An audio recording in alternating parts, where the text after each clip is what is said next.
أصحاب الجنة هم الفائزون لو أنزلنا هذا القرآن على جبل لرأيته. அஸ்ஸலாமு அலைக்கும் வரஹ்மத்துல்லாஹி வபரகாத்துஹு. சஹாபாக்களின் வாழ்வினிலே என்ற தலைப்பின் கீழாக சில தகவல்களை நேற்றைய தினத்திலிருந்து அறிந்து வருகிறோம். நேற்று நம்முடைய சொற்பொழிவை முடிக்கின்ற பொழுது அபூதர் ரலியல்லாஹு அன்ஹு அவர்களுடைய வரலாற்று நிகழ்வின் ஆரம்பத்தை நாம் பார்த்தோம். அபூதர் ரலியல்லாஹு அன்ஹு அவர்கள் கிஃபார் கோத்திரத்தை சார்ந்தவர். இந்த கிஃபார் என்கின்ற கோத்திரத்தார் மக்காவிலிருந்து ஷாமுக்கு போகக்கூடிய வழியில் அந்த இரண்டுக்கும் இடைப்பட்ட தூரத்தில் வாழக்கூடிய மக்களாக இருக்கிறாங்க. இந்த கிஃபார் கோத்திரத்தாரில் ஒருவராகத்தான் அபூதர் அல் கிஃபார் என்ற நபர் இருக்கிறார். இவர் ஆரம்ப காலத்திலேயே அவருக்கு இஸ்லாம் வருவதற்கு முன்பாகவே சிலை வணக்கத்தில் ஈடுபாடு இல்லாதவராகத்தான் வாழ்ந்து வருகிறார். இப்படி இவர் வாழ்ந்து வருகிற பொழுது இவருடைய சகோதரர் உனைஸ் என்பவர் மக்காவுக்கு வியாபார நிமித்தமாக வணிக நிமித்தமாக மக்காவுக்கு போய் வரக்கூடியவராக இருக்கிறார். அப்படி ஒரு முறை அவர் சென்று வருகிற பொழுது நபிகள் நாயகம் ஸல்லல்லாஹு அலைஹி வஸல்லம் அவர்கள் தொடர்பான செய்தியை கேள்விப்பட்டு மக்காவுக்கு நான் போனேன், அங்கு நீங்கள் எப்படி சிலை வணக்கத்தை வெறுக்கிறீர்களோ, நீங்கள் எதை சொல்லுகிறீர்களோ அதுபோல கருத்தை அங்கு பதிய வைக்கிற ஒரு மனிதரை குறித்து நான் கேள்விப்பட்டேன். அவர் தன்னை இறை தூதர் என்று வாதிடுவதாகவும் நான் கேள்விப்பட்டேன் என்று அந்த சகோதரருக்கு சொன்ன உடனே, அப்படின்னா நீ திரும்ப போ. அவர் சொல்றார், யாரு? அபூதர் ரலியல்லாஹு அன்ஹு அவர்கள் தன்னுடைய சகோதரர் உனைஸிடம் சொல்லுகிறார், நீ திரும்ப மக்காவுக்கு போ. மக்காவுக்கு போய் அவரை பற்றி நிறைய தகவல்களை திரட்டி கொண்டு என்னிடத்தில் வா.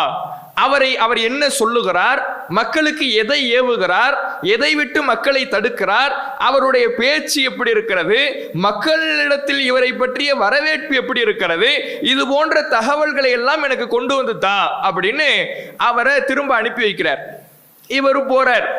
போய் மக்காவில் இருந்துட்டு திரும்ப வந்து தன்னுடைய சகோதரரிடத்துல அவர் சில விஷயங்களை எடுத்து சொல்லுகிறார். என்ன சொல்றாருன்னா, யகூலுன் நாஸ், நான் அவரை போய் பார்த்தேன், அவர் என்ன சொல்றாரு அப்படிங்கிறதெல்லாம் நான் கேட்டேன். அந்த மக்கள் சொல்றாங்க, யஸ்அமு அன்னல்லாஹ அர்ஸலஹு, இவரை அல்லாஹ் தான் தூதராக அனுப்பி இருக்கிறான் என்று இவர் சொல்வதாக அந்த மக்கள் சொல்றாங்க.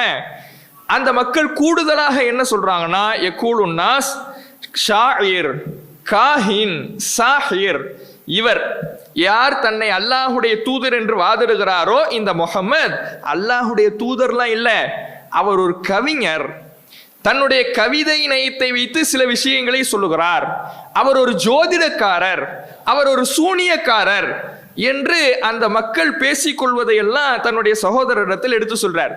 நான் மக்காவுக்கு போனேன், இவரை பற்றி அந்த மக்கத்து மக்களுடைய குறைஷிகளுடைய பார்வை எப்படி இருக்குன்னா, இவர் அவர்கள் தூதர்னு ஏத்துக்கல. நான் போய் இவருடைய பேச்சை கேட்டேன். லக்கது சமிஅத்து கௌலல் கஹனதி ஃபமா ஹுவ பிகௌலிஹிம், இதற்கு முன்னால் எத்தனையோ ஜோதிடக்காரர்களுடைய பேச்சை நான் கேட்டிருக்கிறேன், ஆனால் இவர் பேசிய பேச்சு அது போன்றதாக இல்லை.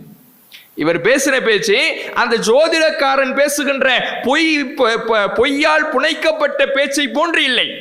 இவருடைய பேச்சு அற்புதமாக இருந்தது, இவருடைய பேச்சு அதிசயமாக இருந்தது.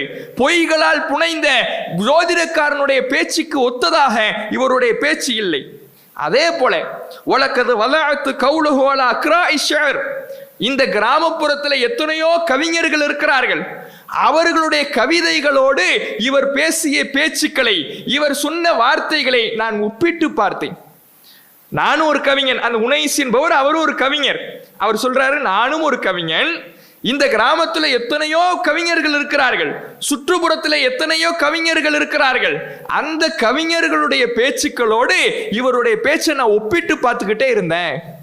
ஆனா எந்த இடத்துலையுமே இவருடைய பேச்சு கவிதை கோப்பா இல்லை, இவர் கவிஞன் பேசுவதை போல பேசவில்லை, கற்பனையில் பேசுவதை போல இவர் பேசவில்லை.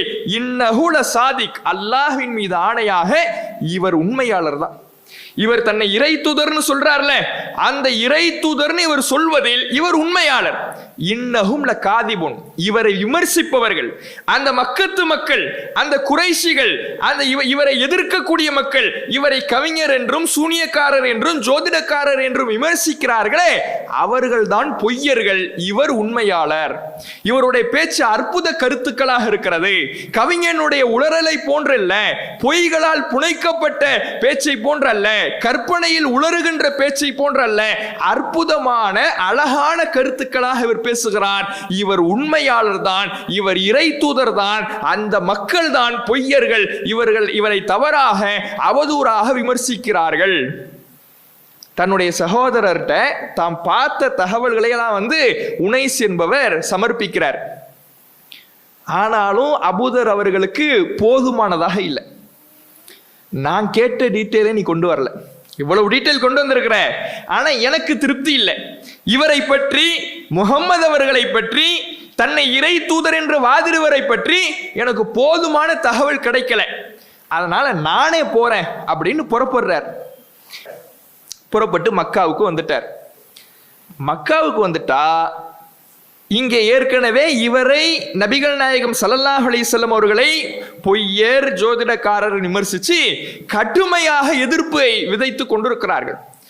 நபிகள் நாயகத்தை பற்றி பேசினால் அடிவிழும் என்கின்ற நிலைமை, ரசூலுல்லாவை பற்றி கேட்டால் கொலை விழும் என்ற நிலைமை. மக்காவுடைய ஆரம்ப காலம், கடுமையான எதிர்ப்பு. அந்த நேரத்தில் என்ன செய்யறதுன்னு தெரியாம அங்கு இருந்த அந்த கடை வீதியில் நின்று கொண்டிருந்த ஒருவனிடத்தில் இவர் கேட்கிறார், நீங்கெல்லாம் ஒருத்தர் சாபி சாபின்னு அழைக்கிறீங்கல்ல, ஐன ஹாதல்லதி ததுஊனஹு சாபி, சாபி சாபின்னு ஒருத்தர் கூப்பிட்டுக்கிட்டு இருக்கிறீங்களே, சாபின்னு மதம் மாறியவர்னு அர்த்தம். மதம் மாறியவர் நீங்க ஒருத்தர் கூப்பிட்டுக்கிட்டு இருக்கிறீங்களே, அவர் எங்க இருக்கிறாருன்னு கேட்கிறார். இதுதான் அவர் கேட்ட கேள்வி. இன்னிவர் இஸ்லாத்துக்கு வரல, ரசூலுல்லாவை பார்க்கல, கலிமா சொல்லல, இஸ்லாத்தை பற்றி அறியல, இஸ்லாத்தில் இருக்கக்கூடிய சட்டத்திட்டத்தை தெரிஞ்சுக்கல, கொள்கையை தெரிந்து கொள்ளவில்லை, நபிகள் நாயகத்தை பற்றி கேள்விப்பட்டு அதில் மனம் தூண்டப்பட்டு இவரை பற்றி அறிய வேண்டும் என்ற ஆசையில் மக்காவுக்கு ரசூலுல்லாஹ் எங்க இருக்கிறாங்க, இதான் இவர் கேட்ட கேள்வி. மதம் மாறியவர்னு நீங்க சொல்றவர் எங்க இருக்கிறார்? கேட்ட உடனே இவர் யார்கிட்ட கேட்டாரோ அவன் சுத்தி இருக்கிற எல்லா முஷ்ரிக்கீன்களையும் கூப்பிடுறான். இங்க வா, எல்லாம் கிளம்பி வா, புறப்பட்டு வா. இங்க ஒரு ஆள் நம்ம சாபியை பத்தி கேட்டுக்கிட்டு இருக்கிறான், உங்களுக்கு அங்க என்ன வேலை? எல்லாம் பாய். கடுமையான அடி. சுற்றி இருந்த பல முஷ்ரிக்கீன்கள், பல இணை வைப்பாளர்கள், இவர் ஒரு ஆள், தனி ஆள். இந்த தனி நபரின் மீது கூட்டு தாக்குதல், கும்பல் தாக்குதல், அந்த மக்கத்து முஷ்ரிக்கீன்கள் தாக்குதல் தொடுக்கிறார்கள். எப்படி தாக்குதல் தொடுக்கிறாங்க? எலும்பு, ஓடு, இது எல்லாத்தையும் கையில என்னெல்லாம் கிடைக்கிறதோ எல்லாத்தையும் வச்சு அடி. கடுமையான அடி. உடல் தாக்கப்படுகிறது, நைய புடைக்கப்படுகிறது. எந்த அளவுக்குன்னா ஒரு கட்டத்துல அடிச்ச அடியில தாங்க முடியாம வலியில துடித்து துடித்து மயக்கம் போட்டு விழுந்துடுறார். மயங்கிடுறார் ஆளு. மயங்கின உடனே எல்லாம் கலைஞ்சு போயிடுறான். மயங்கின உடனே மௌத்தாயிட்டாரோன்னு நினைச்சு எல்லாம் கலைஞ்சு போயிடுறான். ஆஹா, ஒரு ஆளை கொன்னுட்டோமே, அடிச்சே சாவடிச்சுட்டோமே, எல்லாம் ஓடியாச்சு. இவருக்கு மயக்கம் தெளிகிறது. தெளிந்து கொஞ்ச நேரத்தில் அப்படியே எழுந்திருச்சு பார்க்கிறாரு. கண்ணி நுசுபுன் அஹ்மர், என் தோற்றமே அப்படியே சிவப்பு நிறமாக மாறி இருந்தது. அப்படியே ட்ரெஸ் எல்லாம் அப்படியே ரெட் கலர்ல சிவப்பு நிறமாக மாறி இருக்கு. என்ன? ரத்தம். இன்னும் இஸ்லாத்தை ஏற்கல, இன்னும் கலிமா சொல்லல, இன்னும் மார்க்கத்துக்கு வரல. மார்க்கத்தில் நுழைவதற்கு முன்னால் நபிகள் நாயகம் எங்கே இருக்கிறார்கள் என்று கேட்ட ஒரே கேள்விக்காக கடுமையான முறையிலே தாக்குதல் தொடுக்கப்பட்டு அப்படியே ரத்தத்தால் தோய்க்கப்படுகிறார். அவருடைய ஆளர் சிவப்பு நிறமா மாறுறார். நான் ஒரு சிவப்பு நிற சிலையை போன்று ஆயிட்டேன் சொல்றார். ஒரு சிவப்பு கலர்ல சிலை இருந்தா எப்படி இருக்குமோ அது மாதிரி தலையிலிருந்து கால் வர சிவப்பு கலர்ல தான் நான் இருந்தேன். அவ்வளவு ரத்தம். அப்படி தாக்கப்பட்டவர் மயக்கம் தெளிஞ்சு கொஞ்சம் சம்சம் கிணற்று கரையில் அப்படியே தடுமாறி போய் அதுல தன்னுடைய ரத்தத்தை எல்லாம் கழுவிக்கிட்டு அந்த சம்சம் தண்ணீரை குடிச்சுக்கிட்டு காபாவுடைய திரைச்சீலைக்கு பின்னால போய் மறைஞ்சுக்கிறார். இதுக்கப்புறம் ரசூலுல்லாஹ் பார்க்கிறார். ஒரு சில அறிவிப்புல அலி ரலியல்லாஹு அவர்களின் மூலமாக ரசூலுல்லாஹ் பார்த்தார்னு வருது. இன்னொரு சில அறிவிப்புல இவரே நேரடியாக பார்த்ததாக வருது. எப்படியோ ரசூலுல்லாஹ் பார்த்துட்டார். நபிகள் நாயகம் ஸல்லல்லாஹு அலைஹி வஸல்லம் அவர்களை பார்த்துட்டு தன்னை அறிமுகப்படுத்தி கொள்கிறார். ரசூலுல்லாஹ் கேட்குறாங்க, நீங்க யாரு? என் பேர் அபூதர். எங்கிருந்து வரீங்க? நான் இது மாதிரி கிஃபார் கோத்திரத்திலிருந்து வரேன். ரசூலுல்லாஹ்க்கு சலாம்லாம் சொல்லி அறிமுகமாக்கிறார். ரசூலுல்லாஹ் அவருடைய தோற்றத்தை பார்க்குறாங்க. ஆளை பார்த்தா கடுமையா தாக்கப்பட்டு கிடக்கிறார். அவர்கிட்ட கேட்குறாங்க ரசூலுல்லாஹ், சரி நீங்க வந்துட்டீங்க, எவ்வளவு நாள் ஆச்சு? மத்தா குன்தஹாஹுனா, எவ்வளவு நாளா இங்க இருக்கிறீங்க, எப்போ வந்தீங்க நீங்க? அப்போதான் அவர் சொல்றாரு, கது குன்து ஹாஹுனா முந்து சலாசீன பைன வலைலா, நான் இந்த மக்காவுக்கு உங்களை தேடி வந்து 1 மாத காலம் ஆயிடுச்சு, 30 நாள் ஆயிடுச்சுங்கிறார். அப்ப என்ன சாப்பிட்டீங்க? நான் கொண்டு வந்ததெல்லாம், பயணத்துக்கு கொண்டு வந்ததெல்லாம் காலி. இந்த 30 நாளும் சம்சம் தண்ணீரை தான் குடிச்சுக்கிட்டு இருந்தேன். ஆனா இந்த சம்சம் தண்ணீர் எனக்கு ஒரு நல்ல ஒரு திருப்தியாக இருந்தது, வயிறு நிரம்ப இருந்தது. அப்பதான் ரசூலுல்லாஹ் சொல்றாங்க, அது ஒரு பரக்கத்து தான் அப்படிங்கிறாங்க.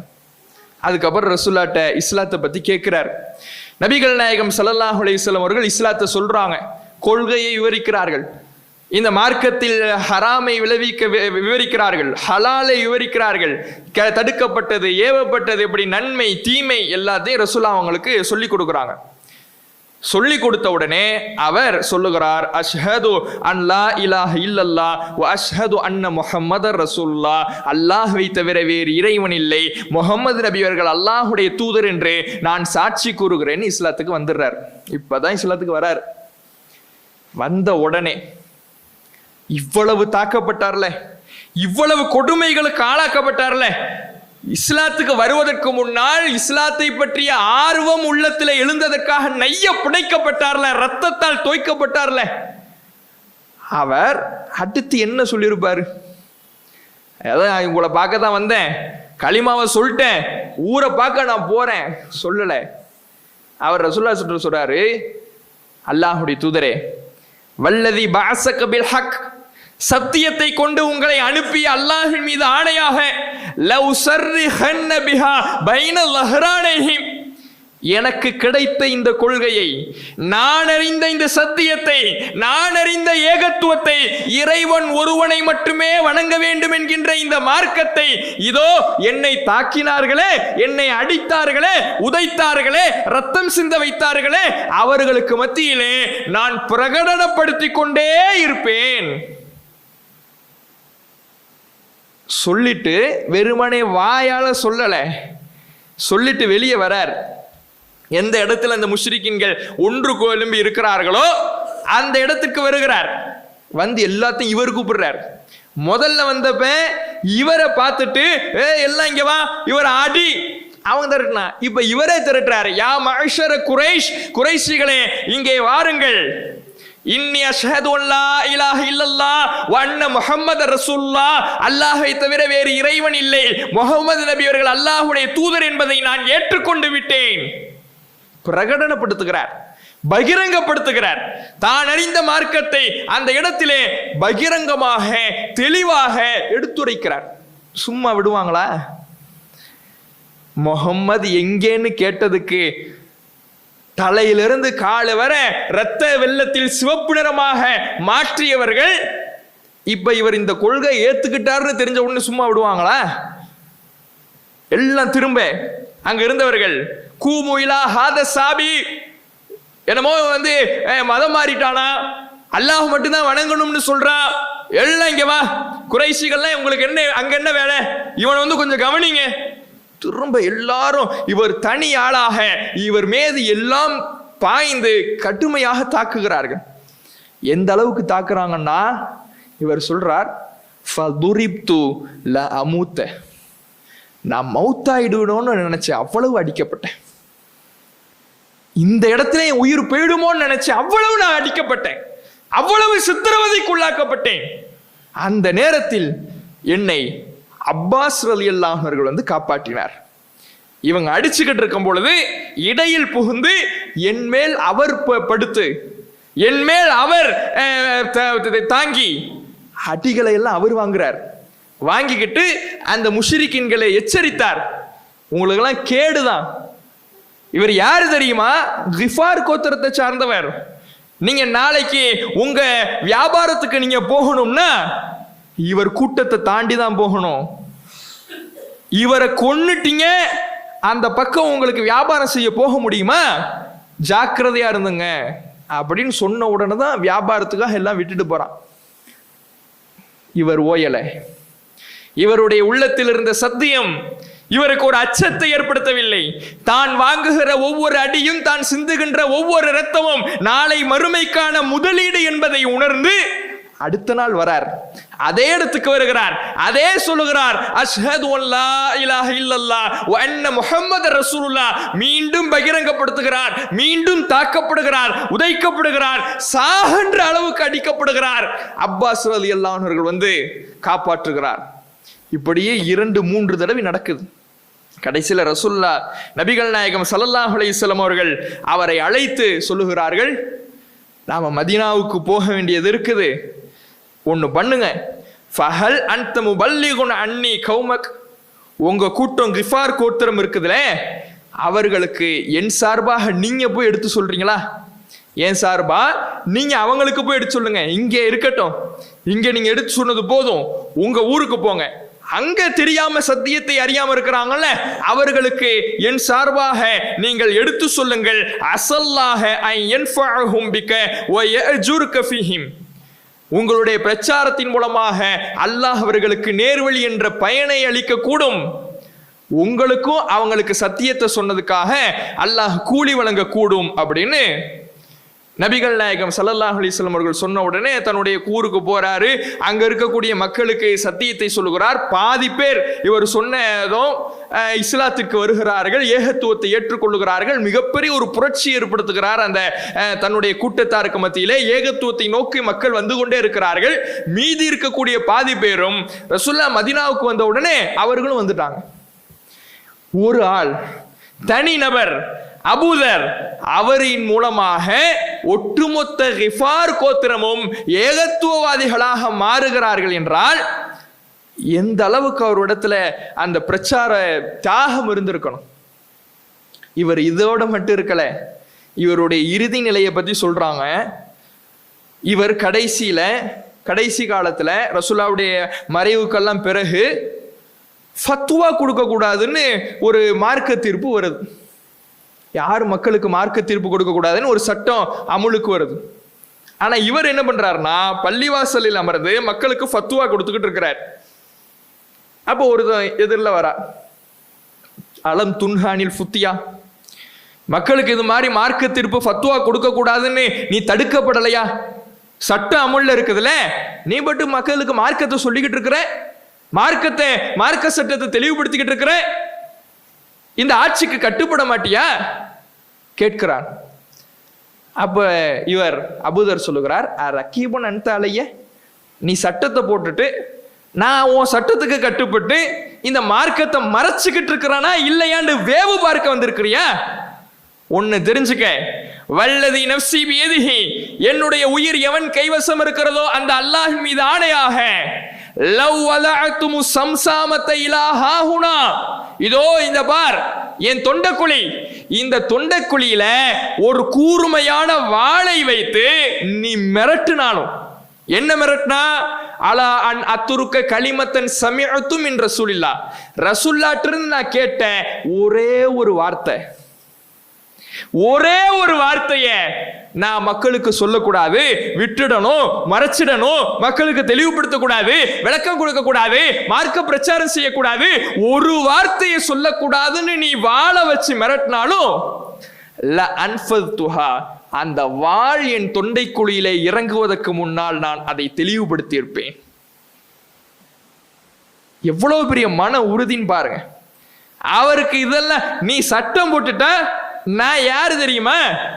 இஸ்லாத்தை ஏற்பதற்கு முன்னால் அடிபட்டவன். அந்த முஷ்ரிக்கீன்கள் அடித்த ஒவ்வொரு அடியும் என்னுடைய ஈமானை, உள்ளத்தை உறுதிப்படுத்தி இருக்கிறது. இனிமே என்ன எதிர்ப்பு வந்தாலும், என்ன அடக்குமுறை வந்தாலும் அதை சமாளிப்பதற்கான மன உறுதி, கொள்கை உறுதி, இந்த மார்க்கத்தை மக்களுக்கு மத்தியிலே எடுத்து சொல்வது நாளை மறுமையிலே எனக்கான முதலீடு, எனக்கான கூலி என்பதை உணர்ந்து நான் சொல்லிக்கிட்டே இருப்பேங்கிறார். இது அபூதர் ரலியல்லாஹு அன்ஹு தொடர்பான ஒரு வரலாற்று நிகழ்வு. அவர் இஸ்லாத்துக்கு எப்படி வந்தார், இஸ்லாத்துக்கு வந்தவுடன் அவர் சந்தித்த நிகழ்வுகள் என்ன, அதன் பின்னால் அடிக்கப்பட அவர் எப்படி தன்னை ஒரு சிற்பமாக செதுக்கிக் கொண்டார், வரலாற்று நாயகராக தன்னை எப்படி செதுக்கிக் கொண்டார், இது அவரை பற்றிய ஒரு தகவல். இது நமக்கு தருகின்ற பாடம் எவ்வளவு! இன்றைக்கு இருக்கக்கூடிய ஒவ்வொரு கொள்கைவாதிக்கும், ஏகத்துவாதிக்கும் இது தருகின்ற பாடம் கொஞ்சம் நெஞ்சம் அல்ல. நம் அறிந்த சத்தியத்தை, நான் அறிந்த கொள்கையை, நான் அறிந்த இறை சட்டத்தை பிற மக்களுக்கு நான் சொல்வேன். என் குடும்பத்துக்கு சொல்லுவேன், என் உறவினர்களுக்கு சொல்லுவேன், அவர்களுக்கு நேர்வழியை நோக்கி அழைப்பு கொடுத்து கொண்டே இருப்பேன். எவ்வளவு எதிர்ப்பு வந்தால், எவ்வளவு என்னை நோக்கி அடக்குமுறை செய்யப்பட்டாலும், எதிர்ப்புகள் வந்தாலும் அதுக்கு நான் கலங்கிட மாட்டேன். இந்த படிப்பினைய அபூதர் ரலியல்லாஹு அன்ஹு அவர்களுடைய வாழ்வு நமக்கு தருகிறது. தருதா இல்லையா? சாதாரண எதிர்ப்பா? அடிங்கிறது சாதாரண அடியா? ரத்தம் தோய்ந்து மரணம் வந்து விடுமோ என்கின்ற அளவுக்கு அடிக்கப்படுகிறாரே. இன்னைக்கு நாமெல்லாம் அப்படிதான் எதிர்ப்பை சம்பாதிக்கிறோமா? இன்னைக்கு எவ்வளவு இந்த கொள்கையை வெளிப்படுத்துவதற்கு, பிரச்சாரம் செய்வதற்கு, மக்களிடத்தில் தெளிவாக எடுத்துரைப்பதற்கு நமக்கு வாய்ப்புகள் வருகிறது. பிரச்சாரம்னா மைக்கு பிடிச்சி பேச தெரியணும், அதுவா? எனக்கு ஒரு சட்டம் தெரியுது, நான் ஒரு கொள்கையில இருக்கிறேன். எனக்கு தர்காவிற்கு போவது இணை வைப்பு என்று தருகிறது. என் கண் முன்னால் என்னுடைய உறவினர்கள், என்னுடைய குடும்பத்தார் தர்காவிற்கு செல்லக்கூடியவர்களாக, இணை வைப்பில் ஈடுபடக்கூடியவர்களாக இருந்தால் அவர்களுக்கு மத்தியிலே நான் எடுத்துரைப்பேன். இங்க எல்லாம் போகாதீங்க, இது இணை வைப்பு, இது இணை வைப்பு என்பது நரகத்திற்கு அழைத்து செல்லக்கூடிய காரியம், அதையெல்லாம் விட்டு நாம விலகிக் கொள்ள வேண்டும். இது மன்னிக்கப்படாத குற்றம், நாம செய்யக்கூடிய நன்மைகளை எல்லாம் அழிக்கக்கூடிய குற்றம். இது தெரிஞ்சா அதை எடுத்து சொல்லணும்ல. சொல்லுகிறோமா? நம்முடைய உறவினர்களுடைய நேர்வழியிலே ஆதரவு வைக்கிறோமா? ஆசை கொள்கிறோமா? அல்லாஹ் திருமறை குர்ஆன்ல சொல்றான, ஃபஸ்தா பிமா துமர், உங்களுக்கு கட்டளையிடப்பட்டதை, உங்களுக்கு ஏவப்பட்டதை தயவு தாட்சண்யம் இல்லாமல் மக்களுக்கு மத்தியிலே போட்டு உடையுங்கள் என்று. போட்டு உடைக்கிறோமா கொள்கைய? சமரசம். உறவினர் எல்லாம் கோச்சுப்பாங்களே, மாமன் கோச்சுப்பாரு, சின்னப்பா கோச்சுப்பாரு, பெரியப்பா கோச்சுப்பாரு, அவர் வீட்டுல கல்யாணம், வரதட்சணை வாங்கி கல்யாணம் முடிக்கிறாரு, அவர் வீட்டு சாப்பாட்டுக்கு போகலைன்னா அவர் கோச்சுப்பாரு.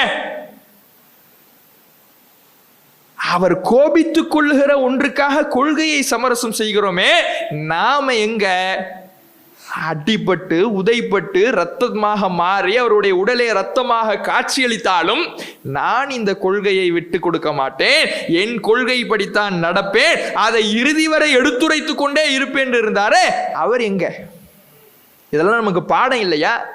சில பேரை பார்க்கலாம், சாப்பாடுக்கு போயிடுவாங்க, வரதட்சணை திருமணம், இறைவனுடைய வசனங்கள் மறுக்கப்படுகிற சபை, அல்லாஹுடைய வசனங்கள் கேலி கூத்தாக்கப்படுகிற சபை, அப்படியான சபைகளை நீங்கள் கண்டால் ஃபலா தகுது மாஹும், அவர்களோடு நீங்கள் அமராதீர்கள். அப்படி அமர்ந்தால் இதன் மிஸ்லுஹும், நீங்களும் அவர்களை போன்றவர்கள் தான். அவர்களுக்கு என்ன பாவமோ அதை தான் உனக்கு பாவம்.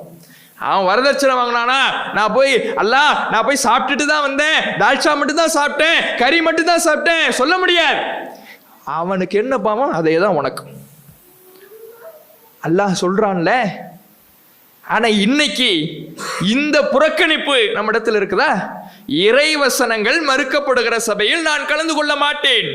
எவ்வளவு நெருங்கிய உறவினராக இருந்தாலும் எனக்கு முக்கியம் இறைவன், இறை தூதர், அவர்களின் மார்க்கம், அதற்குத்தான் நான் முன்னுரிமை கொடுப்பேன், முதலிடம் கொடுப்பேன். அந்த சட்டத்துக்காக நான் எதையும் சமரசம் செய்து கொள்வேன். இந்த மார்க்கத்தை தான் நான் சமரசம் செய்ய மாட்டேன், இந்த மார்க்கம் தான் எனக்கு முக்கிய முதலிடம். இதை நிலைநிறுத்துறோமா? இதை நிலைநிறுத்த வேண்டும் என்ற மன உறுதியை இந்த அபூதர் ரலியல்லாஹு அன்ஹு அவர்களுடைய வாழ்க்கை வரலாறு நமக்கு தருகிறது. அப்ப நாம அழைப்பு பணி என்பது, நாம சொல்லக்கூடிய இந்த மார்க்க பணி என்பது, அது ஒரு மைக்கு பிடிச்சி ஸ்டேஜ் ஏறி பேசுறது மட்டும் இல்லை. நம்ம உறவினர்கள்ட்ட, சொந்தக்காரங்கள்ட்ட கொள்கை தெரியாமல், மார்க்க சட்டதிட்டங்கள் தெரியாம எத்தனையோ பேர் இருப்பாங்க. அவர்களுக்கு மார்க்கத்தை சொல்லணும். அவங்க கோவிச்சுக்கிறாங்க, கோவிக்காம இருக்கிறாங்க, அவங்க வரவேற்கிறாங்க, வரவேற்காம இருக்கிறாங்க, முகத்தை திருப்பிக்கிறாங்க, அதை பற்றி கவலைப்பட தேவையில்லை. இதுக்கு நாம பயந்தோம்னா இந்த அபூதர் ரலியல்லாஹு அன்ஹு அவர்கள் சந்தித்த மாதிரி சிரமங்கள்லாம் சந்திச்சா என்ன ஆகும்? இது மாதிரிலாம் இதுக்கே நம்ம தாக்கு பிடிக்க மாட்டோங்கிறோம்னா, அவர் கோச்சுப்பாரு, அவர் முகத்தை திருப்பிப்பாரு, உறவை முறிச்சுப்பாரு, இதுக்கு நாம பயந்துகிட்டு கொள்கையை சொல்லாம இருந்தோம்னா, இது மாதிரியான சூழலை எல்லாம் சந்திச்சா நம்ம நிப்போமா? தாக்கு பிடிப்போமா? நம்முடைய ஈமானிய உறுதி நம்மை நிலைநிறுத்துமா? சிந்திச்சு பாருங்க.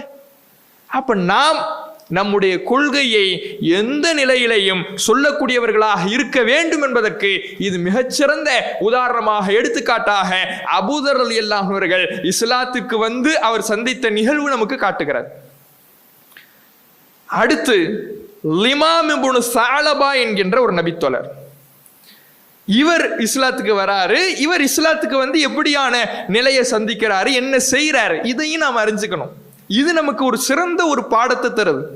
இவரை பற்றிய செய்தி முஸ்லிமில், சஹீஹ் முஸ்லிமிலே சுருக்கமாகவும், முஸ்னத் அஹமதுல கொஞ்சம் விரிவாகவும் இடம்பெறுகிறது. ரசூல்லா வந்து பார்க்கிறார். பார்த்து ரசூல்லா அமர்ந்திருக்கிறாங்க. அங்க இருக்கக்கூடிய மக்கள்கிட்ட கேட்கிறார், ஐயிக்கும் இப்னு அப்துல் முத்தலிப், அப்துல் முத்தலிபுடைய பேரன் உங்களில் யாரு அப்படிங்கிறார். ரசூல்லா சொல்றாங்க, அன இப்னு அப்துல் முத்தலிப், நான் தான் அப்துல் முத்தலிபுடைய பேரன். அப்படின்னா நீங்க தான் முகம்மதா அப்படிங்கிறார். ஆமா, நான் தான் முகம்மது. அப்ப அவர் கேட்கிறாரு, இன்னி சாயிலுக், உங்கள்கிட்ட நான் ஒரு கேள்வி கேட்க போறேன். ஓ முகுலிதுன் ஃபில் மஸ்அலா, கொஞ்சம் கடுமையா தான் கேட்பேன். கேள்வி கேட்கிறேன், ஆனா கொஞ்சம் கடுமையா தான் கேட்பேன், என்ன கோச்சிக்கலாம் கூடாது. பரவாயில்ல, நான் கோச்சிக்க மாட்டேன், என்னன்னாலும் நீங்க கேளுங்க ரசூல்லா சொல்றாங்க. அப்போ அவர் கேட்கிறார், அன்ஷதக்கல்லா இலாஹக வ இலாஹ மன்கான கபலக வ இலாஹ மன்ஹுவ காயினுன் பாதக், உங்க ரப்பான, உங்களுக்கு முன் சென்றவர்களுடைய ரப்பான, உங்களுக்கு பின்னாடி இருக்கக்கூடிய ரப்பான அல்லாஹ்வை முன்னிறுத்தி கேட்கிறேன். அல்லாஹு பஅஸக இலைனா ரசூலா, அல்லாஹ் தான் உங்களை எங்களுக்கு தூதரா அனுப்புனானா? எப்படி கேள்வி கேட்கிறாரு பாருங்க. அல்லாஹ்வை முன்னிறுத்தி கேட்கிறேன், அல்லாஹ் தான் உண்மையிலேயே உங்களை இறை தூதரா அனுப்புனானா? ஆமா. ரசூலா சொல்றாங்க, ஆமா.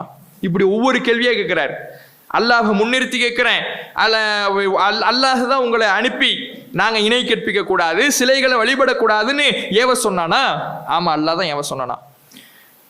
திரும்ப கேட்கிறாரு, திரும்ப அல்லாஹ் முன்னிறுத்தி கேட்கிறேன், இந்த தொழுகை, ஜக்காத்து, நோன்பு, ஹஜ் எல்லாம் சொல்றீங்களே, இதையெல்லாம் அல்லாஹ் தான் கட்டளையிட சொன்னானா? ஆமா, அல்லாஹ் தான் கட்டளையிட சொன்னான்.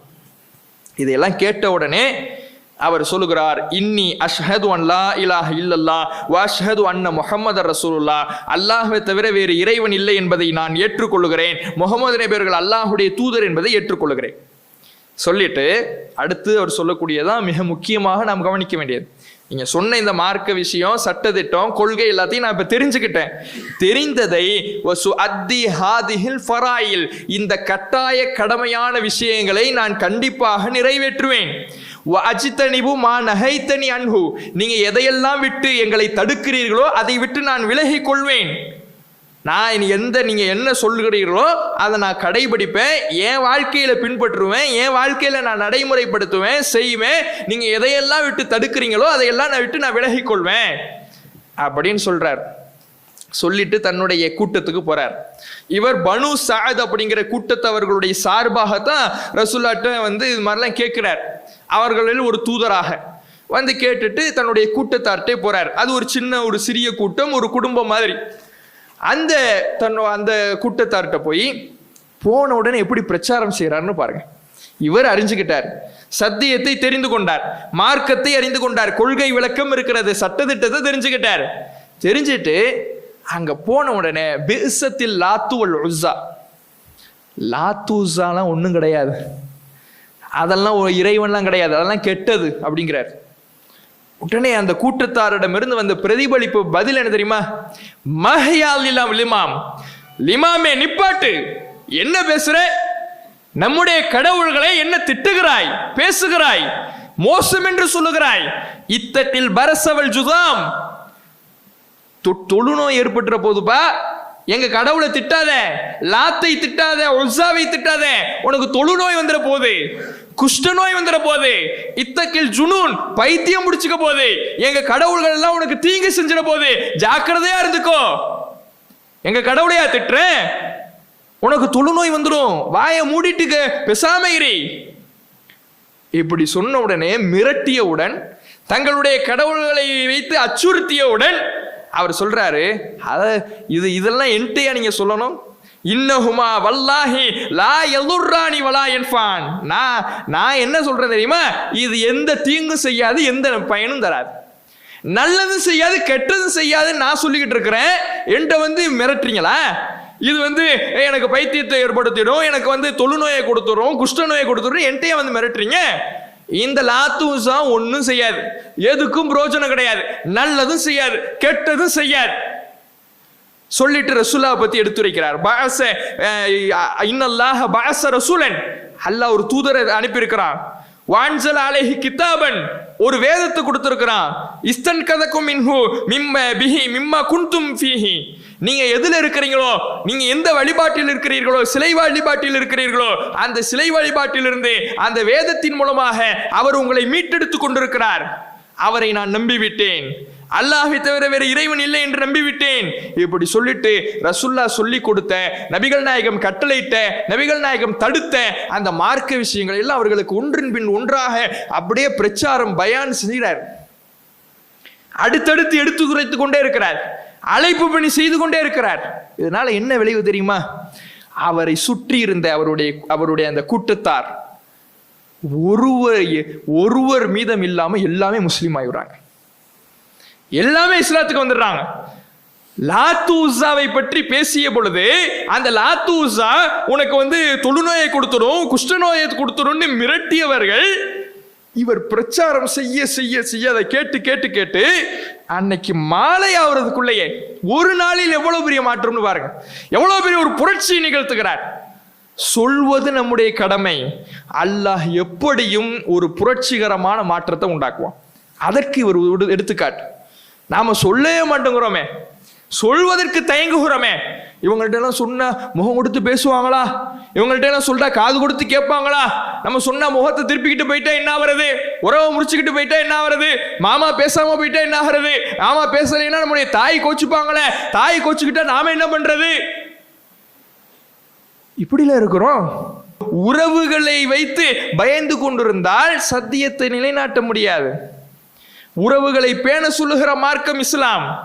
எதுவரை தாய் தந்தையாக இருந்தாலும் மார்க்கத்துக்கு புறம்பாக உங்களை நடக்க சொல்லி அவர்கள் நிர்பந்திப்பார்கள் என்றால் ஃபலா துத்திஉஹுமா, அவர்களுக்கு நீங்கள் கட்டுப்படாதீர்கள். வ சாஹிபுஹுமா ஃபித் துன்யா மஅரூஃபா, உலக காரியத்தில் நல்ல முறையில் உறவாடுங்க, உலக காரியத்தில் அவர்களுக்கு நல்ல முறையில் உறவை பேணுங்க. மார்க்கம்னு வந்துட்டா அல்லாஹ் ரசூல் தான்.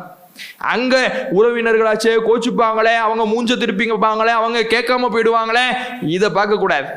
மார்க்கத்தை நிலைநாட்டணும், மார்க்கத்தை சொல்லணும்.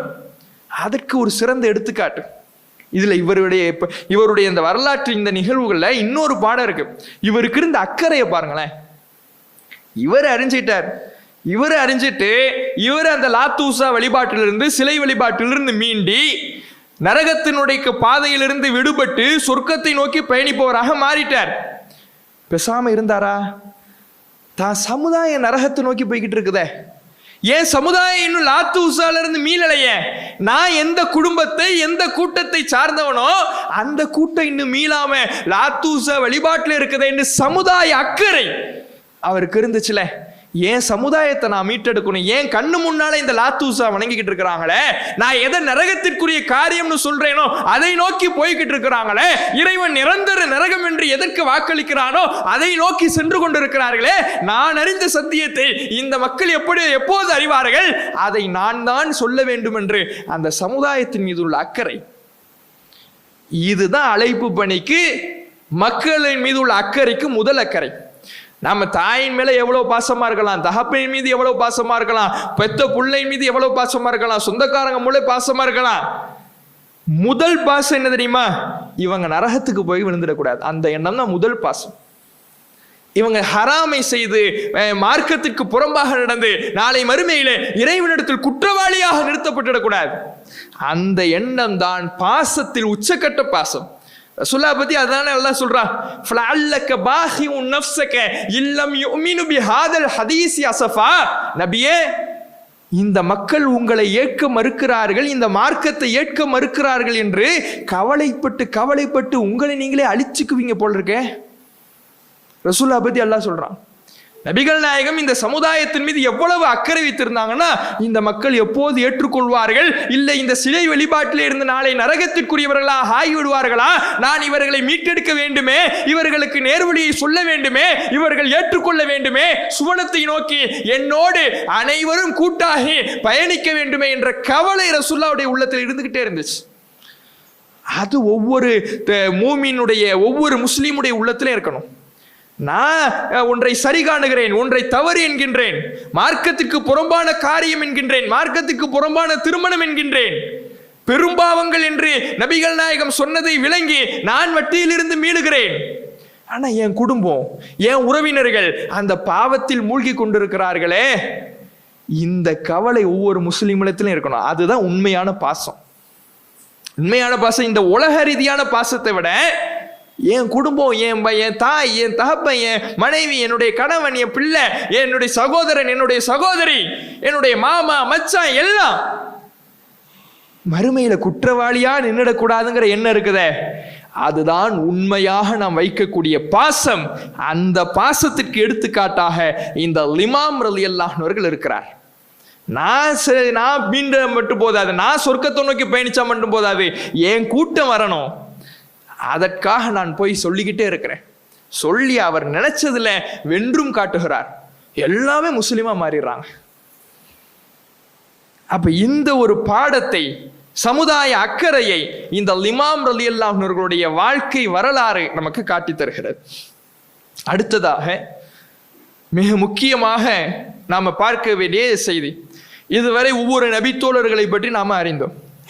அடுத்து பொதுவாக நபித்தோழர்களிடத்தில் எப்படியான மாற்றம், இந்த இஸ்லாத்தின் மாற்றம், இஸ்லாமிய வாழ்வியல் அவர்களுடைய உள்ளத்தில் புகுந்தது, அதன் மூலமாக அவர்கள் எப்படியெல்லாம் நடந்துக்கிட்டாங்க அப்படிங்கிறத ஒரு செய்தி நமக்கு எடுத்துரைக்கிறது. நஜ்ஜாஷி மன்னர் தொடர்பான செய்தி. நபிகள் நாயகம் ஸல்லல்லாஹு அலைஹி வஸல்லம் அவங்க மக்காவில் பிரச்சாரம் செய்யும் பொழுது கடுமையான சிரமத்தை சந்திக்கிறாங்க. அந்த சிரமத்தின் ஒரு விளைவாக முதலாவது ஹிஜ்ரத், மதீனாவுக்கு போனது ரெண்டாவது, அதுக்கப்புறம் தான் முதல் ஹிஜ்ரத் எங்க போறாங்கன்னா, ரசூலுல்லாஹ் போகல, சில நபித்தோழர்களை அனுப்பி வைக்கிறாங்க. எங்க அனுப்பி வைக்கிறாங்கன்னா அபிசீனியாவுக்கு அனுப்பி வைக்கிறாங்க. அந்த அபிசீனியாவை நஜ்ஜாஷி என்கின்ற மன்னர் ஆட்சி செய்கிறார். அவர் ஒரு கிறிஸ்தவர், ஆனா அவர் நேர்மையானவர், நல்லவர். இவர் அவருடைய நேர்மையின் மீது நம்பிக்கை வைத்து அவர் நல்ல முறையில் உங்களுக்கு அடைக்காலம் கொடுப்பாரு, நீங்க போங்க அப்படின்னு கொஞ்சம் நபித்தோழர்களை ரசூலுல்லாஹ் அனுப்பி வைக்கிறாங்க. அங்க போய் நபித்தோழர்கள் நல்ல முறையில் இருக்கிறாங்க. முஸ்லீம்கள் நல்லா இருந்தா மக்கத்து முஷ்ரிக்கீன்களுக்கு மனம் பொறுக்குமா? முகமது நபி எங்கன்னு கேட்டதுக்காக அடிச்சவங்க தானே. அப்படி அடிக்கிறவங்க முஸ்லீம்கள் நிம்மதியா இருக்கிறாங்கன்னு விடுவாங்களா? இங்க இருந்து ஒரு 2 பேரை அனுப்பி வைக்கிறாங்க. அந்த 2 பேர் பின்னாடி இஸ்லாத்துக்கு வந்துட்டாங்க. அந்த 2 பேரை அனுப்பி வைக்கிறாங்க. எப்படி அனுப்பி வைக்கிறாங்கன்னா, நிறைய அன்பளிப்புகளை நீங்க வாங்கிட்டு போங்க, நிறைய பொருட்களை, அந்த அபிசீனியாவில் கிடைக்காத பொருளை எல்லாம் வாங்கிட்டு போங்க, வாங்கி அந்த நஜ்ஜாஷி மன்னருடைய அவையில நிறைய அமைச்சர்கள் இருப்பாங்கல்ல, எல்லாருக்கும் அன்பளிப்பு கொடுங்க. கடைசியில் நஜ்ஜாஷி மன்னருக்கு கொடுங்க. ஏன் அவையில் இருக்கிறவங்களுக்கு அன்பளிப்புனா, அப்பதான் நீங்க சொல்றதுக்கெல்லாம் ஆமாம் போடுவாங்க, சரின்னு சொல்லுவாங்க. அதனால எல்லாருக்கும் அன்பளிப்பு கொடுங்க, நஜ்ஜாஷி மன்னருக்கு அன்பளிப்பு கொடுங்க, கொடுத்துட்டு இவங்களை பத்தி சொல்லுங்க, அவர் அனுப்பிடுவார். திட்டிக்கிட்டு தான் போறாங்க. அதே மாதிரி எல்லாருக்கும் அன்பளிப்பு கொடுக்குறாங்க. நஜ்ஜாஷி மன்னருக்கு அன்பளிப்பு கொடுக்குறாங்க. அவர்கிட்ட இது மாதிரி எங்க ஊர்ல இருந்து சில இளைஞர்கள் வந்திருக்கிறாங்க, அவங்க ஒரு புது கொள்கையை சொல்றாங்க, அவங்க எங்க கொள்கையை சார்ந்தவர்களும் அல்ல, எங்க கொள்கை என்ன, அவங்களுடைய கொள்கை என்ன, சிலை வழிபாடு. இந்த சிலை வழிபாடு லாத்தூசா வணங்குற எங்களுடைய கொள்கை சார்ந்தவர்களும் அல்ல, உங்க கொள்கையை சார்ந்தவர்களும் அல்ல. உங்க கொள்கை என்ன, அவருடைய கொள்கை என்ன, கிறிஸ்தவத்தை சார்ந்தவரும் இல்லை. ஒரு புது கொள்கையை சொல்லி மக்களிடத்துல குழப்பத்தை ஏற்படுத்தி இந்த நாட்டிலிருந்து மக்களை அப்புறப்படுத்துறதுக்காக இந்த நாட்டுக்கு வந்திருக்கிறாங்க. எப்படி சொல்றாங்க பாருங்க. இந்த நாட்டுக்கு ஏன் அவங்க வந்திருக்கிறாங்கன்னா, ஒரு புது கொள்கையை சொல்லி இந்த நாட்டிலிருந்து மக்களை எல்லாம் அப்புறப்படுத்தணும், உங்களுக்கு எதிராக கிளர்ச்சி ஏற்படுத்தணும், இதுக்காக வந்திருக்கிறாங்க. அப்ப நஜ்ஜாஷி மன்னர் அவர் ஒரு நேர்மையானவர்ங்கிறனால, சரி நான் எதா இருந்தாலும் விசாரிச்சுட்டு தான் முடிவெடுப்பேன். நீங்க அன்பளிப்பு கொடுத்துறீங்கிறதுக்காக இதை கேட்ட உடனே நான் ஒன்றும் செஞ்சிட முடியாதுல்ல, நான் எதா இருந்தாலும் விசாரிச்சுட்டு தான் முடிவெடுப்பேன். கூப்பிடுறாரு நபித்தோழரை. அந்த நபித்தோழர்கள்லாம் வராங்க. வரும்பொழுதே அவர்களுக்குள்ள ஒரு மஷூரா. என்ன மஷூரா தெரியுமா? இருப்பது அடைக்கலம் தேடி அந்நிய நாட்டில் ஒரு மன்னர் அவர்களுக்கு அடைக்கலம் கொடுத்திருக்கிறார். அவர் கூப்பிட விடுறார், விசாரிக்கிறதுக்காக கூப்பிட விடுறார். அந்த நேரத்தில் அவங்க மஷூரா செஞ்ச விஷயம், இவர் அடைக்கலம் கொடுத்திருக்கலாம், நாம வழி இல்லாம இவர் இடத்துல வந்திருக்கலாம், இது ஒரு அந்நிய நாடாக இருக்கலாம், எப்படி நம்முடைய வாழ்வு எந்த ஓரத்தில் எல்லையில் நெருக்கடிக்குள்ளாகப்பட்டாலும் ரசூலா நமக்கு எதை சொல்லி கொடுத்தாங்களோ, அல்லாஹ் நமக்கு எதை கற்றுக் கொடுத்தானோ அதுல எந்த சமரசமும் இல்லாம இருக்கிற மாதிரி அவங்கள்ட்ட சொல்லிடணும். இவர்கிட்ட சொல்லிட்டா, நம்ம கொள்கையை தெளிவுபடுத்திட்டா, அவர் நம்முடைய அடைக்கலத்தும்லாம் இல்லாமக்கி நம்மளை விரட்டிடுவாரோ, திரும்ப மக்கத்து முஷ்ரிக்கீன்கள் ஒப்படைச்சு கொடுமைக்கு உள்ளாக்கிடுவாரோ, இதை பத்திலாம் பயப்படக்கூடாது. என்ன இருக்கோ அதை அப்படியே சொல்லணும். மசூரா பண்ணிட்டு வந்துடுறாங்க. வந்த உடனே நஜ்ஜாஷி மன்னர் கேட்கிறார், என்னப்பா உங்களை பத்தி இப்படிலாம் புகார் வருதே, கம்ப்ளைண்ட் வருதே, என்ன விஷயம் அப்படின்னு கேட்கிறார். அப்ப அந்த நபித்தோழர் கூட்டத்தின் சார்பாக ஜாஃபர் ரலியல்லாஹு அவர்கள் மட்டும் முன்னுக்கு வராங்க. அலி ரலியல்லாஹு அவர்களுடைய சகோதரர் ஜாஃபர் பின் அபி தாலிப் அவர் முன்னுக்கு வந்து ஒரு அற்புதமான உரை நிகழ்த்துகிறார். அந்த மன்னரிடத்துல இந்த இஸ்லாம் என்கின்ற புரட்சி விதை நபித்தோழர்களுக்கு மத்தியிலே எப்படி தூவப்பட்டது, அந்த நபித்தோழர்கள் கண்ட மாற்றம் என்ன, இஸ்லாம் வருவதற்கு முன்னால் அவர்களின் நிலை என்ன, எல்லாத்தையும் தெளிவுபடுத்துகிற வகையில ஒரு அற்புத உரையை நிகழ்த்துகிறார். அவர் சொல்றார், ஐயுஹல் மலிக், அரசரே, குன்னா கௌமன் அஹ்ல ஜாஹிலியா, நாங்கள் அறியாமை கால சமூகமாக இருந்தோம், நாகரிகமற்ற சமூகமாக இருந்தோம். நாகரிகமற்ற சமூகம் என்றால் என்ன தெரியுமா? நஅபுதுல் அஸ்னாம், சிலைகளை வணங்குவோம். வனஅகுலுல் மைத்தா, தானாக செத்த பிராணிகளை சாப்பிடுவோம். வனஅத்தில் ஃபவாஹிஷ், அருவருக்கத்தக்க அசிங்கமான காரியங்களை செய்வோம். வனக்தஉல் அர்ஹாம், உறவுகளை பேணாமல் முறித்து வாழ்ந்து வருவோம். வனுஸீஉல் ஜிவார், அண்டை வீட்டுக்காரர்களின் உரிமையில் கை வைத்து அவர்களுக்கு கொடுமை செய்வோம், கேடு விளைவிப்போம். வயகுல் கவியும் மின்னல் லைஃப், எங்களில் பலமானவர், வலியவர், எளியவரை சிரமத்திற்குள்ளாக்கி சுரண்டி நாங்கள் ஏமாற்றி வாழ்ந்து வந்தோம். ஃபகுன்னா அலா தாலிக், இப்படியே எங்க வாழ்க்கை போகுது. எங்க வாழ்க்கை சிலை வழிபாட்டிலையும் அசிங்கத்தை செய்யறதையும் அருவருக்கத்தக்கத்தை செய்யறதையும் ஆபாசத்தை செய்யறதையும் மனித உரிமை மீறல்ல ஈடுபடுறதுலையும் அண்டை வீட்டுக்காரர்களை கொடுமைப்படுத்துறதுலையும் இப்படியே எங்க வாழ்க்கை போகுது. ஹத்தா பஅஸல்லாஹு இலைனா ரசூலம் மின்னா, பிறகு எங்களிலிருந்தே ஒரு தூதரை அல்லாஹ் அனுப்பினான். ஆனா அவர் எப்படிப்பட்டவர் தெரியுமா?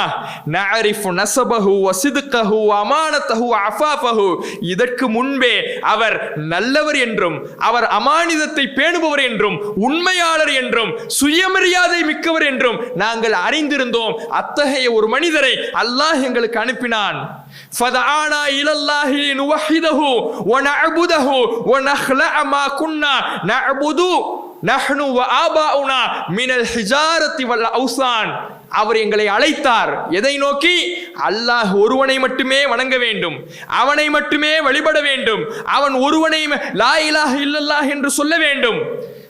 அவன் அல்லாத சிலைகள், கற்கள் என்று நாங்களும் எங்கள் முன்னோர்களும் எதையெல்லாம் வணங்கி வழிபட்டோமோ அதிலிருந்து விலக வேண்டும் என்று அவர் எங்களுக்கு கட்டளையிட்டார். வஅமரனா பிஸ்ஸிதிக்கில் ஹதீஸ், பொய் பேசிக் கொண்டிருந்த எங்களிடத்தில் உண்மை பேச வேண்டும் என்று கட்டளையிட்டார். வஅதாயில் அமானா, அமானித மோசடிகள், நம்பி ஒரு பொருள் ஒப்படைக்கப்பட்டால் அதை மோசடி செய்கின்ற எங்களிடத்தில் அமானிதத்தை பேண வேண்டும் என்று சொன்னார். வசிலத்திர் ரஹீம், உறவுகளை எல்லாம் பேணாமல் முறித்து கொண்டு பகைமை பாராட்டி கொண்டிருந்த எங்களிடத்தில் உறவை பேண வேண்டும் என்று சொன்னார். ஹுஸ்னில் ஜிவார், அண்டை வீட்டுக்காரர்களுக்கு கேடு செய்து அவர்களுடைய உரிமையை விளையாடி கொண்டிருந்த எங்களிடத்தில் அண்டை வீட்டுக்காரர்களுக்கு நல்லுபகாரம் செய்ய வேண்டும் என்றார். ஒல் கஃபி அனில் மஹாரிம் வத்திமா, நாங்கள் மற்றவர்களுடைய உரிமையை மனித உரிமை மீறலையும் கொலை செய்து கொண்டும் வாழ்ந்து வந்த எங்களிடத்தில் அதையெல்லாம் விட்டு விலக வேண்டும் என்றார். ஒனஹானா அனில் ஃபவாஹிஷ், அருவருக்கத்தக்க ஆபாசமான அசிங்கமான காரியங்களை விட்டு எங்களை தடுத்தார். வ கௌலி ஸூர், பொய் சாட்சியத்தை விட்டு தடுத்தார். வ அக்லி மாலில் யதீம், அனாதைகளின் சொத்தை அநியாயமாக உண்பதை விட்டும் தடுத்தார். வ கதுஃபில் முஹ்சனா, அப்பழுக்கற்ற பெண்ணின் மீது அவதூறு சொல்வதை விட்டு தடுத்தார். வாமரனா அன் நஅபுதல்லாஹ வஹ்தஹு லா நுஷ்ரிக பிஹி ஷைஆ, அல்லாஹ்வை மட்டும் வணங்க வேண்டும், அவனுக்கு இணை கற்பித்து விடக் கூடாது என்று எங்களுக்கு கட்டளையிட்டார். வாமரனா பிஸ்ஸலா, தொழுகையை கொண்டு எங்களுக்கு கட்டளையிட்டார். வ ஸகாத், ஸகாத்தை கட்டளையிட்டார். வ ஸியாம், நோன்பை கட்டளையிட்டார். ஃபத்தத அலைஹி உமூரல் இஸ்லாம், இப்படி இஸ்லாத்தினுடைய ஒவ்வொரு கடமையும் அவருக்கு தெளிவுபடுத்திட்டு அப்போ சொல்றார் ஜாஃபர் ரலியல்லாஹு அவர்கள், இதையெல்லாம் இவ்வளவு ஒரு அற்புதமான மாற்றத்தை செய்தியை எங்களுக்கு கொண்டு வந்தவுடன் ஃபஆமன்னா, அவரை நாங்கள் நம்பினோம். வஸத்தக்னா, அவர் சொல்படி நடந்தோம். வத்தபஅனாஹு அலா மா ஜாஅ பிஹி, அவர் எங்களிடத்தில் என்ன செய்தியை, என்ன கொள்கையை, என்ன ஒழுக்க நெறியை, வாழ்வியல் நெறியை கொண்டு வந்தாரோ அதை நாங்கள் பின்பற்றி நடந்தோம். ஃபஅபதுனல்லாஹ வஹ்தஹு ஃபலம் நுஷ்ரிக் பிஹி ஷைஆ, அவரை பின்பற்றியதற்கு பிறகு அல்லாஹ்வை மட்டும் வணங்கி அவனுக்கு எதையும் இணை கற்பிக்காமல் வாழ்ந்தோம். வ ஹர்ரம்னா மா ஹர்ரம அலைனா, அவர் எதையெல்லாம் ஹராம்னு சொன்னாரோ அதை ஹராமாக நாங்கள் பேணி நடந்தோம். அவர் ஹலால் என்று சொன்னதை மட்டும் செய்தோம். இப்படி ஒழுக்கமாக வாழ ஆரம்பித்தவுடன், இஸ்லாமிய வாழ்வியல் முறையை கடைபிடித்தவுடன் ஃபாதா அலைனா கௌமுனா, எங்கள் கூட்டமே எங்களுக்கு எதிராக திரும்பியது. எங்கள் உறவினர்களே எங்களுக்கு எதிராக திரும்பினார்கள். எங்கள் கோத்திரமே எங்களுக்கு எதிராக திரும்பியது. ஃபஅதபூனா, லா இலாஹ இல்லல்லா முஹம்மது ரசூலுல்லாஹ் என்று சொன்னதற்காக எங்களை அவர்கள் வேதனைக்குள்ளாக்கினார்கள். வ ஃபதனூனா, எங்களை சோதனைக்குள்ளாக்கினார்கள். அன் தீனினா, எங்கள் மார்க்கத்தை விட்டு எங்களை திருப்பி விட வேண்டும், குழப்பி விட வேண்டும் என்று முயற்சி செய்தார்கள். அதனால் லம்மா கஹரூனா வ லலமூனா வ ஷகவ் அலைனா, அவர்கள் எங்களுக்கு மத்தியிலே அடக்குமுறை செய்த பொழுது, அநியாயம் செய்த பொழுது, எங்களுடைய மார்க்கத்தை விட்டு எங்களை குழப்ப நினைத்த பொழுது, ஹரஜ்னா இலா பலதிக், உங்க நாட்டுக்கு நாங்க வந்தோம். வக்தர்னா கலாமா மன் சிவாக், எல்லாரையும் விட்டுட்டு உங்களை நாங்க தேர்ந்தெடுத்தோம். ஒரு ரஹிபுனா ஃபி ஜிவாரிக், நீங்க அடைக்கலம் தரணுங்கிறதுல நாங்க ஆதரவு வைத்தோம், ஆசைப்பட்டோம். ஒரு ரஜவுனா அன்னா நுல்துலமா இந்தக், உங்களிடத்துல எந்த அநியாயமும் செய்யப்படாது என்று நாங்கள் நம்பினோம். ஐயுஹல் மலிக், அரசரே, இதுதான் நாங்கள் வந்த கதை, நாங்கள் கடந்து வந்த பாதை இதுதான் சொல்றாரு. எவ்வளவு பெரிய உரைன்னு பாருங்க. எப்படி நபித்தோழர்களுக்கு மத்தியிலே இந்த இஸ்லாம் மாற்றத்தை ஏற்படுத்தியது. நாகரிகமற்று அறியாமை காலத்தில் அருவருக்கத்தக்க ஆபாசமான காரியங்களை செய்து கொண்டிருந்த மக்களுக்கு மத்தியிலே இந்த இஸ்லாம் என்ற புரட்சிகர விதை உள்ளத்தில் தோன்றியவுடன் மிகப்பெரிய ஏகத்துவாதிகளாக, எவ்வளவு அடக்குமுறை செய்யப்பட்டாலும் சமரசம் செய்யாதவர்களாக, இந்த மார்க்கத்தை எல்லா இக்கட்டான நிலையிலையும் பேணி நடக்கக்கூடிய, இன்றைக்கு இறை பொருத்தத்தை பெறி ரலியல்லாஹு அன்ஹும் வரதுவான், அல்லாஹ் அவர்களை பொருந்திக் கொண்டார், அவர்களும் அல்லாஹை பொருந்திக் கொண்டார்கள் என்று இறைவன் போற்றுகிற வகையிலே அவர்கள் துணிந்து நிற்கிறார்கள் என்றால் இப்படியான வாழ்க்கை. இதை கேட்ட உடனே நஜ்ஜாஷி மன்னருடைய உள்ளத்துல ஒரு ஆர்வம், இப்படியான மாற்றமா, ஆப்போசிட்டா மாறுறாங்களே, போய் பேசிக்கிட்டு இருந்தவங்க உண்மை பேசுறாங்க, உரிமைகளை படித்தவர்கள் உரிமைகளை வழங்குகிறார்கள், உறவை உரித்தவர்கள் உறவை பேணுகிறார்கள், ஆப்போசிட்டா மாறுறாங்களே, என்ன மாற்றத்தை உண்டாக்கியிருக்கும்? அவர் கேட்கிறாரு, தூதருங்கிறீங்களே, உங்களிடத்துல இவ்வளவு மாற்றத்தை உண்டாக்கி இருக்கிறாரே, அவர் இறை வேதம்னு ஏதாவது உங்கள்கிட்ட சொல்லி இருக்கிறாரா? அதை கொஞ்சம் ஓதி காட்டுங்களேன். ஆர்வத்தோடு கேட்கிறார். ஜாஃபர் ரலியல்லாஹு அவர்கள் சூரத்து மரியம் ஆரம்ப வசனங்களை ஓதுறார். காஃப் ஹா யா ஐன் சாத் திக்ரு ரஹ்மத் ரப்பிக அப்தஹு ஜக்கரியா, ஜக்கரியா என்ற அடியாரிற்கு இறைவன் செய்த அருளை நினைத்து பாருங்கள். அந்த சூரத்துல் மரியம் ஆரம்ப வசனங்களை ஓதுறார். இறைவனுடைய வல்லமையை தெளிவுபடுத்துகிற வசனங்கள். வசனத்தை தான் ஓதி இருப்பாரு. இவர் ஓதி முடிக்கிறதுக்குள்ள அப்படியே கண்கள் தாரை தாரையாக நஜ்ஜாஷி மன்னுடைய கண்களிலிருந்து கண்ணீர் வடிகிறது. இறை வசனத்தின் ஆழத்தை உணர்ந்தார், இறை வசனத்தினுடைய சுவையை உணர்ந்தார், உண்மையை உணர்ந்தார், இறைவனின் வல்லமையை உணர்ந்தார். உணர்ந்தவுடன் அவருடைய கண்களை மிகைத்து கண்ணீர் வழிய ஆரம்பித்து விடுகிறார். சுற்றி சபையோர்லாம் அமைச்சர்லாம் இருந்தாங்கல்ல, அமைச்சர்கள்லாம் ஏடுகளை சுமந்துக்கிட்டு இருந்தாங்க. ஏதாவது தப்பு விட்டுட்டா நோட் பண்ணணுமே. அந்த ஏடெல்லாம் கண்ணீரால் நனைஞ்சு போகுது. சுத்தி இருந்த சபையை அழுக. சொல்லிடுறார் நஜ்ஜாஷி மன்னர், ஒண்ணு இவர்களை எல்லாம் தர முடியாது, கிளம்பு போ. 2 பேரையும் அனுப்பி வச்சிடறாரு. அதுக்கு பிறகு 2வது நாள் வந்து இவங்க சொல்றாங்க, நேத்து அனுப்பிட்டீங்க, ஒரு முக்கியமான விஷயத்த சொல்ல மறந்துட்டோம். நீங்க ஈசா நபியை நம்புறீங்கல்ல, அவரை பத்தி இவருங்க என்னெல்லாம் பயங்கரமா சொல்றாங்க தெரியுமா அப்படின்னு நஜ்ஜாஷி மன்னர்கிட்ட திரும்ப நஜ்ஜாஷி மன்னர் நபித்தோழர்கள் அழைக்கிறார். நபித்தோழர்கள் சொல்றாங்க, ஈசா நபியை பத்தி தெளிவுபடுத்துறாங்க.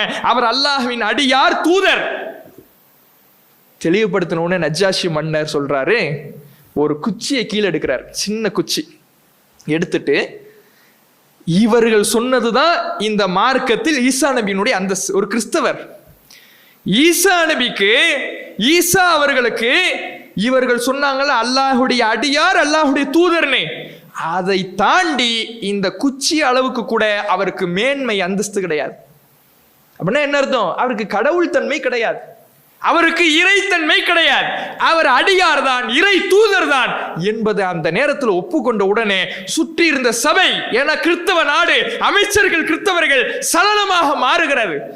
எல்லாம் அப்படி சத்தம் போட ஆரம்பிக்கிறாங்க. எல்லாம் நிப்பாட், நான் சொன்னது உண்மை, முஸ்லிம்களே நீங்க போங்க, நீங்க இனிமே அன்து முஸ்லிம், இந்த நாட்டில் அபயம் பெற்றவர்கள், உங்களுக்கு இனிமே அச்சுறுத்த கிடையாது.